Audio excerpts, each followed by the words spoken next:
ini? Begini, saya mau cerita. Boleh, monggo, mau cerita apa ini? Saya ada waktu penuh. Begini, di kelas saya itu ada seorang anak yang diajak komunikasi itu agak susah, kayak belum tahu. Oh, jadi kalau komunikasi itu agak nggak nyambung gitu ya? Iya, agak nggak nyambung. Karena kan itu kejadian ketika habis bermain dari luar, anak tersebut masuk ke dalam kelas, terus mengambil tas, dan dia bilang putih, putih, putih. Saya berpikir putih-putih itu apa? Saya buka tasnya dengan izin anak tersebut. Sebentar ya, saya buka tasnya dulu, yang dimaksud putih-putih itu apa. Di situ ada sajadah, saya keluarkan, ini bukan. Tapi dia nggak bilang bukan, tapi tetap masih bilang putih, putih.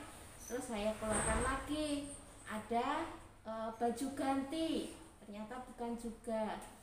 Terus saya keluarkan lagi, ada tisu, ternyata bukan juga. Setelah itu di situ ada botol minum, saya keluarkan. Nah, habis botol minum itu saya keluarkan, dia langsung ambil minuman tersebut, terus diminum. Saya jadi berpikir, oh yang dimaksud putih-putih itu adalah air putih. Oh alah, Nah, jadi itu loh Sika. kalau ngomong tuh belum penuh gitu ya? Belum penuh. Terus kemudian saya nanya ke orang tuanya, karena di sekolah itu kadang keluar bahasa Inggris, kayak misalkan menyebut ABCD itu juga memakai bahasa Inggris, terus angka 1 2 3 itu juga memakai bahasa Inggris.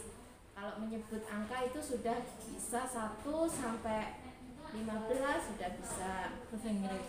bahasa Inggris. Oh. Terus huruf A sampai Z itu juga udah bisa bahasa Inggris juga. Bahasa Inggris semuanya. Iya, bahasa Inggris. Terus itu sih. Oh, ya jadi itu anaknya nggak fokus tapi pinter bahasa Inggris ya. Nggak Tapi terus fokus, kira-kira pinter bahasa Inggris, tapi kalau misalkan kita ada pekerjaan, misalkan ayo kita warnai ini yuk, dia juga belum mau mewarnai. kira-kira terus kita itu mau hasilnya nanti seperti apa? Usrin itu pengennya nanti setelah kita diskusi itu apa yang ingin dicapai?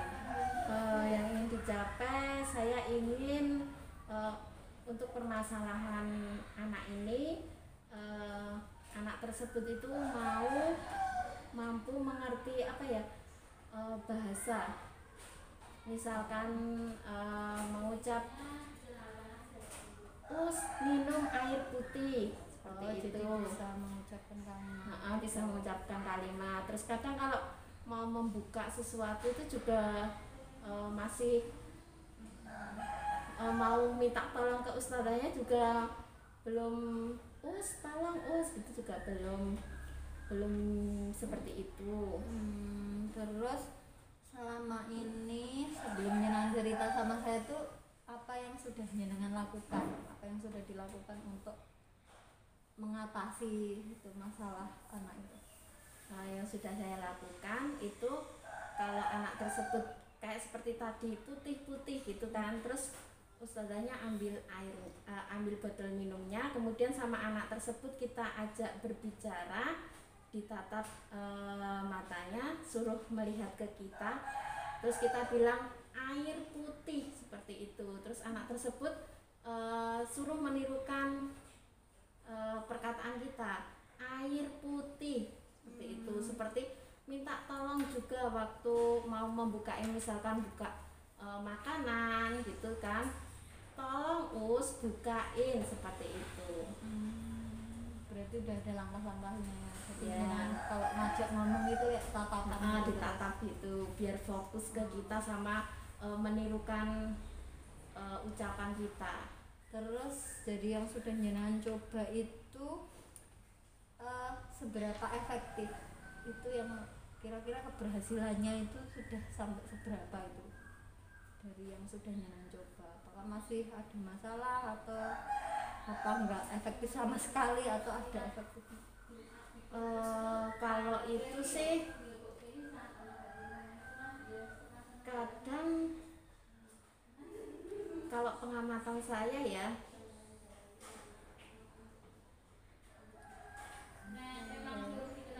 apa ya? Ya tak paham. Jadi kan tadi jenengan udah langkah-langkah yang kayak jenengan lakukan itu, menurut jenengan itu seberapa efektif itu, kayak memberi contoh kayak gitu tuh, untuk anaknya itu pengaruhnya itu seberapa efektif? Kira-kira keberhasilannya kalau digambarkan dari angka 1 sampai angka 10 gitu tuh, di angka berapa ratingnya gitu? Kalau untuk keefektifan ya, belum efektif karena anak tersebut kalau meminta sesuatu, mau misalkan membuka apa makanan atau apa, itu juga kita masih membantu, tolong gitu. Kalau digambarkan dengan skala 1 sampai 10, kemungkinan masih di angka 5. Masih di angka 5, berarti sudah ada keberhasilan ya. Maksudnya dari 0 sampai 5 kan udah lumayan, ada perkembangannya toh. Iya. Kira-kira baik nggak sih itu dilakukan upaya jenengan tadi tuh? Berarti kan ada sedikit tingkat keefektifannya ya. Terus kira-kira apa hambatannya yang mempengaruhi skala itu tuh kok baru sampai 5 gitu? Ya karena anak tersebut itu kalau orang tuanya kan sibuk bekerja, mungkin juga di rumah itu jarang diajak komunikasi oleh orang-orang.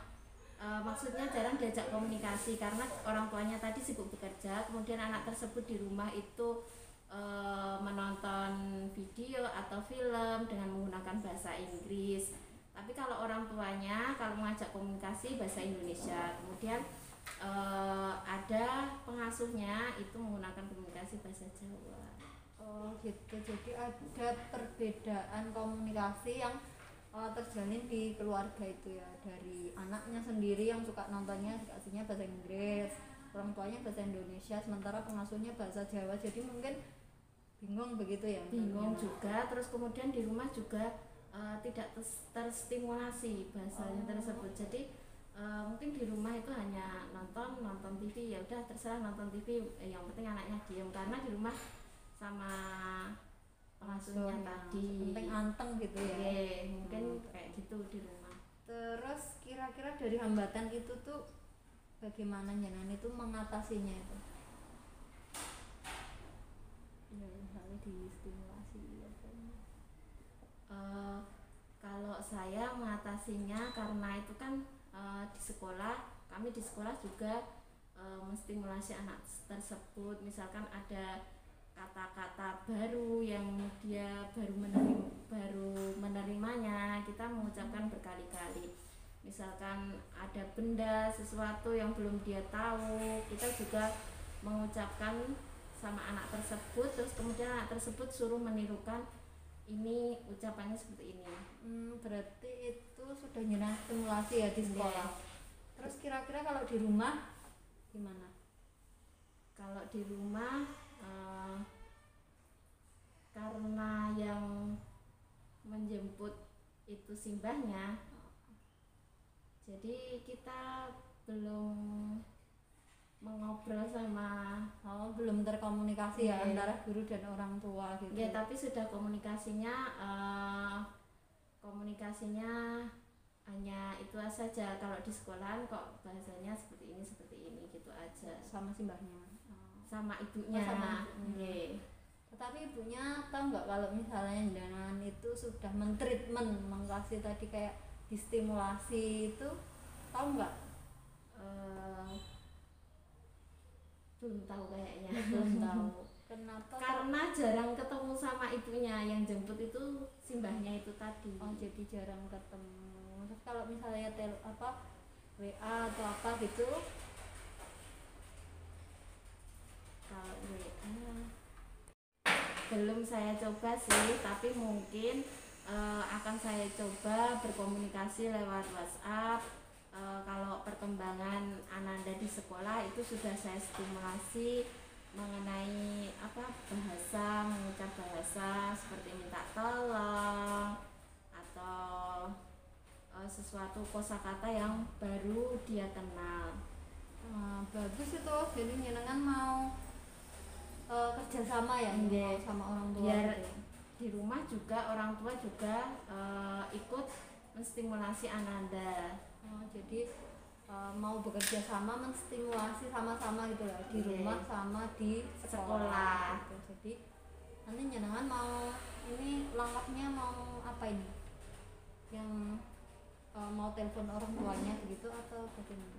Mungkin mau lewat WhatsApp dulu karena orang tuanya itu bekerja dan itu juga bekerjanya sip-sipan. Gitu. Jadi menghubungi orang tua. Terus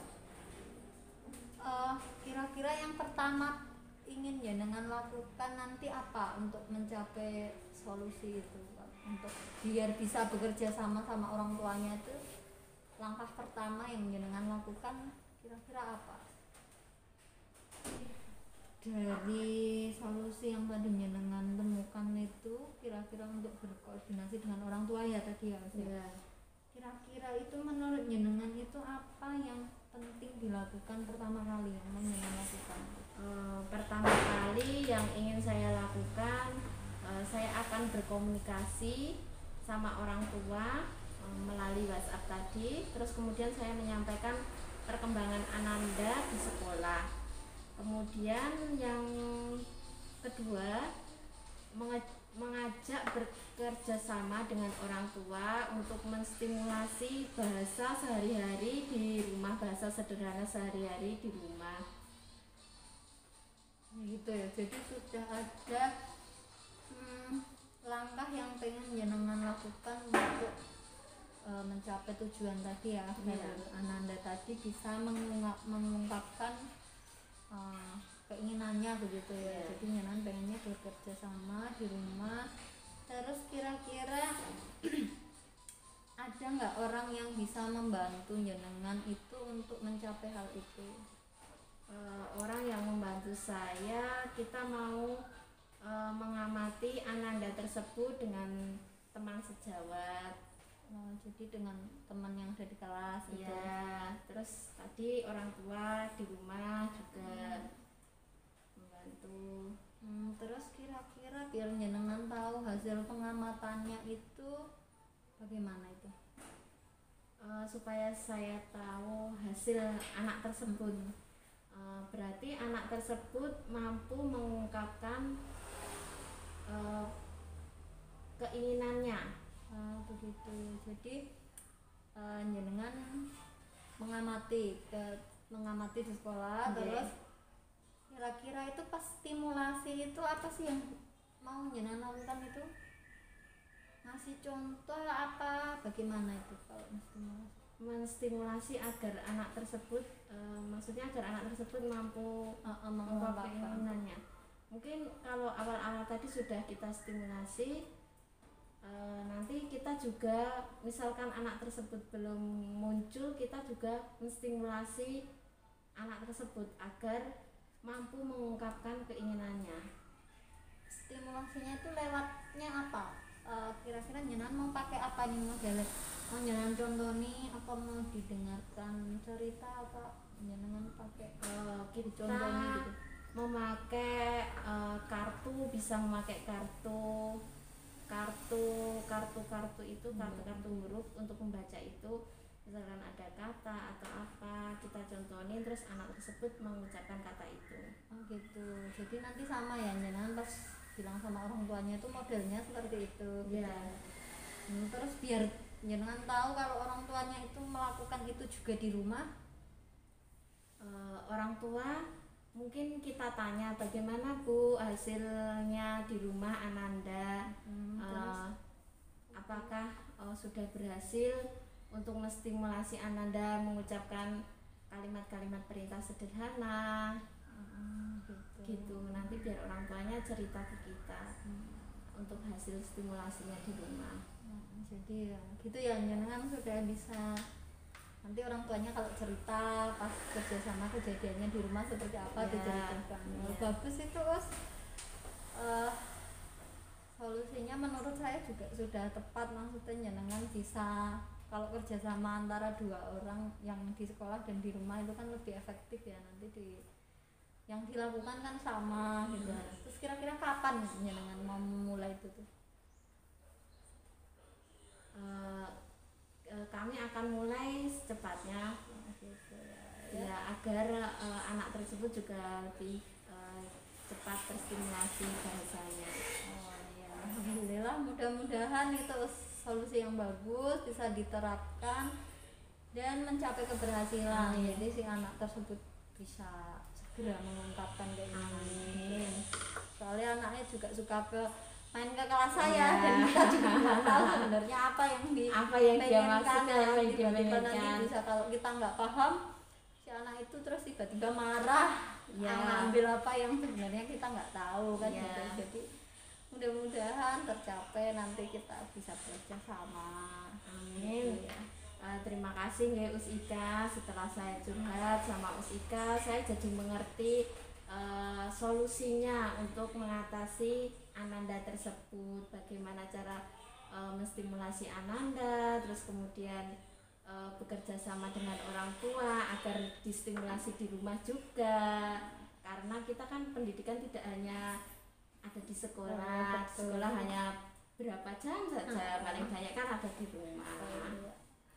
Ya alhamdulillah kalau jenengan merasa terbantu itu yang hebat jenengan sudah bisa menemukan solusi. Terima kasih.